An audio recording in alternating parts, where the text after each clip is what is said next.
kayo po yung tatlong malalakas ang palakpak. So, ibigay na po natin ang ating award. Third po, si Ate Inik. Ang second po, si Ate Beth. At ang ating first day, si Ate Ninita. Kita niyo naman mula si Ninita. Diba? 7 po sa Thank you so much sa mga nag-effort. Maraming salamat.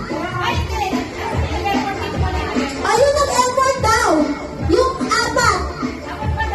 Ayun, tatlo. Silang tatlo. Yung apat na kanina, meron pang hindi napili. O yung hindi daw po napili, balik po dito. Baka meron tayong consolation prize. Diba? Yung hindi napili, ayan.